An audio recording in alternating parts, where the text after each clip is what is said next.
पिछला 2 दिन लेट होने के कारण ये है कि मेरा थोड़ा तबीयत ठीक नहीं था, इसलिए मैंने कोई वीडियो नहीं बनाया।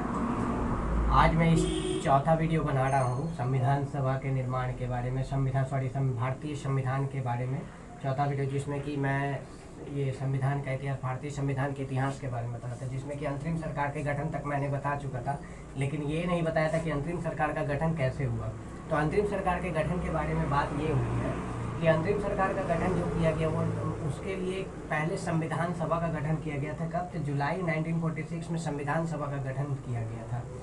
इस संविधान सभा के गठन करने के बाद चुनाव करवाया गया। चुनाव में कुल 389 सीटें रखी गई, 389 सीटें, जिसमें से 208 सीटें कांग्रेस को मिली और बाकी 73 सीटें जो है मुस्लिम लीग को मिली। और उसके बाद भी जो बाकी बची सीटें थी वो विभिन्न प्रकार की पार्टियां को मिली, जैसे कि कृषक प्रजा पार्टी, जैसे कि समाजवादी पार्टी, और भी बहुत सारी पार्टियां थी उस समय। उन सभी को ये विभिन्न प्रकार की और भी सीटें उन सभी को मिली। अब बात रही कि जब अब उसके बाद चुनाव के बाद ये कांग्रेस बहुमत में आई, तो कांग्रेस के बहुमत में आने के कारण क्या किया गया, जवाहरलाल नेहरू की अध्यक्षता में 2 सितंबर 1946 को अंतरिम सरकार का गठन किया गया। अब इस अंतरिम सरकार के गठन के बाद प्रशासन को सुचारू ढंग से चलाने के लिए फिर उसके बाद प्रशासन को सुचारू रूप से चलाने के लिए विभिन्न विभाग बनाए गए। जैसे कि पहला जो विभाग बनाए गए वो विभाग बनाए गए और विभिन्न विभागों के अलग अलग नेताओं को विभिन्न विभागों की जिम्मेदारी दी गई।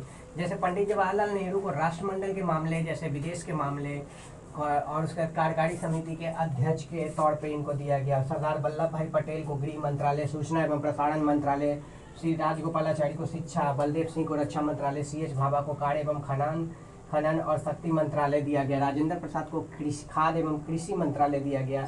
अरुणा आसफ अली को रेल मंत्रालय, जगजीवन राम को श्रम मंत्रालय, लिकायत अली को वित्त मंत्रालय, TTC को वाणिज्य मंत्रालय, अब्दुल रब नस्तर को संचार मंत्रालय, गजनफर अली खां को स्वास्थ्य मंत्रालय, जोगेंद्र नाथ मंडल को विधि मंत्रालय दिया गया। तो इस प्रकार विभिन्न राजनेताओं को विभिन्न विभाग दे करके प्रशासन को सुचारू रूप से चलाने के लिए अंतरिम सरकार को गठन की गई। अभी अंतरिम सरकार का गठन किया गया।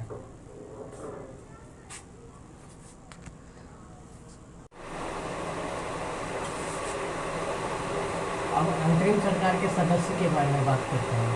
तो अंतरिम सरकार के सदस्य के तौर पे देखा जाए तो अंतरिम सरकार के 3 प्रकार के सदस्य थे। पहला जो सदस्य थे वो कांग्रेसी सदस्य थे, दूसरा गैर कांग्रेसी सदस्य थे, जिसके अंतर्गत भीमराव अम्बेडकर, सर्वपल्ली राधाकृष्णन, श्यामा प्रसाद मुखर्जी, हृदयनाथ कुंडू, ये सब थे। और महिला सदस्य तीसरे नंबर पर, जिसमें सरोजिनी नायडू, विधवा बाई, हंसा मेहता, ये सारे महिला सदस्य के तौर पर थे। 2 नेता ऐसे थे जिन्होंने सदस्यता छोड़ दी थी, जैसे JP नारायण, या सदस्यता ली ही नहीं थी, जिसमें JP नारायण और तेग बहादुर अरफू थे। संविधान सभा के अंतिम सरकार के गठन के बाद, संविधान सभा में जो अंतिम सरकार का गठन हुआ, उस अंतरिम सरकार के गठन के बाद 2 प्रकार की समितियां के तर्ज पर, जैसे 2 प्रकार की जो समितियां थी वो कौन कौन थी, तो प्रक्रिया समिति और विषय समिति थी। इसके तर्ज पे बहुत सारी समितियां बनाई गई, जिसमें सबसे पहला जो है, और उन सारी समितियों को क्या किया गया कि विभिन्न नेताओं के जिम्मे दे दिया गया। जैसे पंडित जवाहरलाल नेहरू की अध्यक्षता में संघ शक्ति समिति, संघ संविधान समिति, राज्य समिति, ये सब थे। डॉक्टर राजेंद्र प्रसाद के नियम समिति, संचालन समिति, ये थे। JB कृपलानी झंडा समिति, मूल अधिकार समिति थी। सरदार वल्लभ भाई पटेल में परामर्श समिति थी और डॉक्टर भीमराव अम्बेडकर प्रारूप समिति के अध्यक्ष के तौर पर थे। अब बात रही कि इन सारी समितियों को गठन कर दिया गया और इन सारी समितियों का अपना अपना काम था, लेकिन सब में सबसे इम्पोर्टेंट जो समिति था वो था प्रारूप समिति। प्रारूप समिति का काम था कि संविधान निर्माण की प्रक्रिया को आगे बढ़ाया, यानी संविधान निर्माण कैसे किया जाए, वो सारे काम को क्या कर रहे थे, प्रारूप समिति कर रहे थे। और प्रारूप समिति इस संविधान निर्माण के एक मॉड्यूल तैयार करके वो परामर्श समिति को देती थी और परामर्श समिति उसको विचार विमर्श करके, इन सारे समितियों से विचार विमर्श करके फिर से प्रारूप समिति को भेजती थी। और इस प्रकार संविधान का हमारा एक खाका, हमारा एक मॉड्यूल तैयार हुआ। ठीक है, अब कैसे तैयार हुआ, कब लागू हुआ,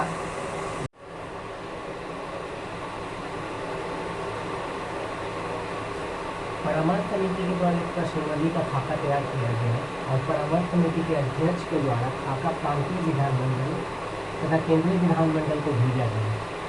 और इस प्रश्नावली से संविधान निर्माण से इस प्रश्नावली में संविधान निर्माण से संबंधित कुछ महत्वपूर्ण तथ्यों को रखा गया था।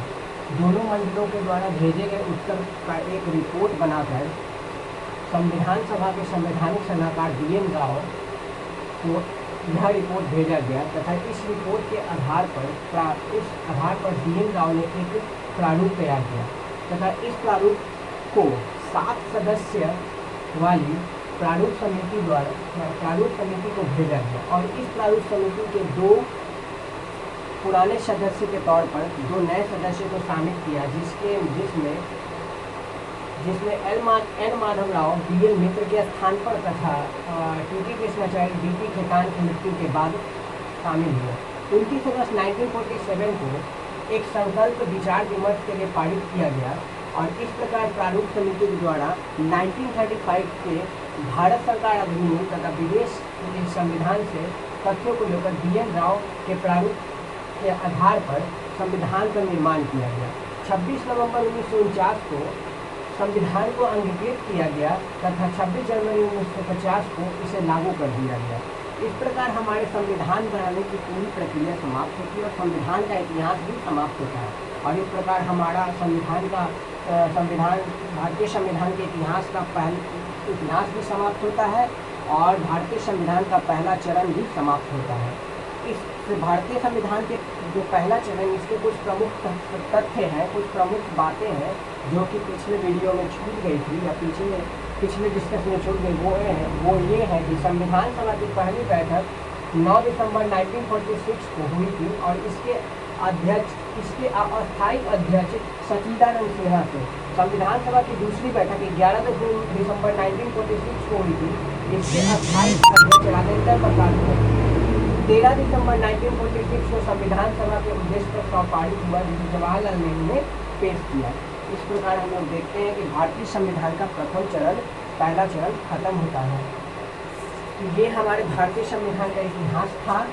इतिहास में हम लोग बहुत कुछ देखें। इतिहास में हम लोग सबसे पहले ये देखें कि भारतीय संविधान की शुरुआत कहाँ से होती है, कौन अंग्रेजों के द्वारा कौन सा एक्ट लाया गया, कैसे हम लोगों ने सीखा कानून निर्माण करना, कानून कैसे कानून बनते, ये सारा चीज़ हम लोगों ने सीखा। उसके बाद धीरे धीरे अंग्रेजी के द्वारा जितने भी लाए गए एक्ट है उन सभी से हम लोग को कुछ प्रेरणा स्रोत मिली और इन सारी प्रेरणा स्रोत के मिलते हुए आगे बढ़ते गए और हम लोग मानसिक रूप से थोड़े विकसित हुए और विकसित होने के बाद हम लोग के अंदर राष्ट्रीयता की भावना आई और राष्ट्रीयता की भावना के कारण हम लोग अपना स्वराज की मांग करने लगे। स्वराज की मांग करने के कारण हम लोग ये भी जानने लगे कि अब अपना अगर स्वराज लेंगे तो हम लोग को अपना एक संविधान की ज़रूरत होगी और अगर संविधान की ज़रूरत होगी तो अब संविधान निर्माण करना होगा।